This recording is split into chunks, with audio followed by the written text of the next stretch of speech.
നമസ്കാരം. പി സുരേന്ദ്രൻ്റെ തായ്വേർ എന്ന ചെറുകഥയിലെ ഒരു വരിയുണ്ട്.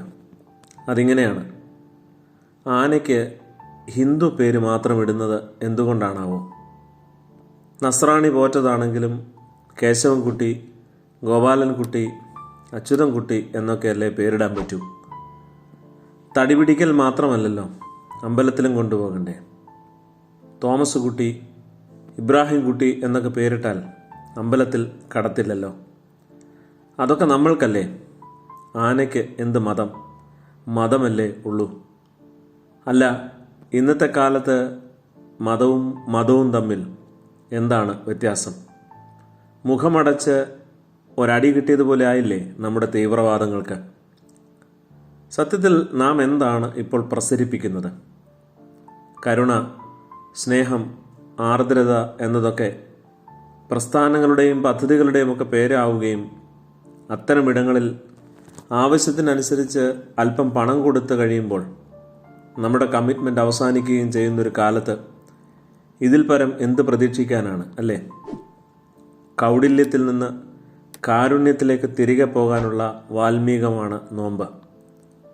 സൂര്യനെ പോലെ ഒരു ജീവിതമൊക്കെ എന്നാണ് സുഹൃത്തെ സാധ്യമാവുക? ശത്രു മിത്ര ഭേദമന്യേ എന്നും പ്രകാശം പരത്തി ഉദിച്ചുയരാൻ നമുക്കിനി കഴിയുമോ? ക്ലാവ് പിടിച്ച മൗഢ്യ തർക്കങ്ങളും ഇരുട്ട് പൊതിഞ്ഞ വിചാരങ്ങളും കൊണ്ട് എത്ര കാലമാണ് നാം ഇനി നായകന്മാരായി തുടരുക? നോമ്പിലൊന്ന് മുങ്ങി നിവരാം.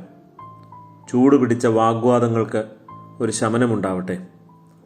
അനുതാപത്തിൻ്റെ കണ്ണുനീർ കൊണ്ട് ഹൃദയം കഴുകുക. ചിലപ്പോൾ അയൽക്കാരന് കൊടുക്കണമെന്ന് ക്രിസ്തു പറഞ്ഞ ഇടം അതിനുള്ളിൽ അപ്പോൾ കണ്ടെത്താനിടയായേക്കും. ഹൃദയത്തിൽ വല്ലാതെ അഴുക്ക് നിറഞ്ഞു പോയതുകൊണ്ടാവും എൻ്റെ അയൽക്കാരന് ഇപ്പോഴും പുറത്തു നിൽക്കേണ്ടി വരിക. യെശയ്യാവിൻ്റെ പ്രവചനം ഓർത്താൽ ഭയം തോന്നും. നിങ്ങൾ വിവാദത്തിനും കലഹത്തിനും ക്രൂരമുഷ്ടി കൊണ്ട് അടിക്കേണ്ടതിനും നോമ്പ് നോൽക്കുന്നു. നിങ്ങളുടെ പ്രാർത്ഥന ഉയരത്തിൽ കേൾപ്പാൻ തക്കവണ്ണമല്ല നിങ്ങളിന്ന് നോമ്പ് നോൽക്കുന്നത്.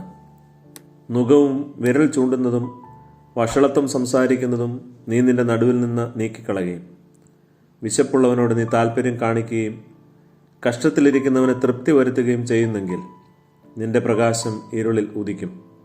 നിന്റെ അന്ധകാരം മധ്യാഹ്നം പോലെയാകും. നമസ്കാരം.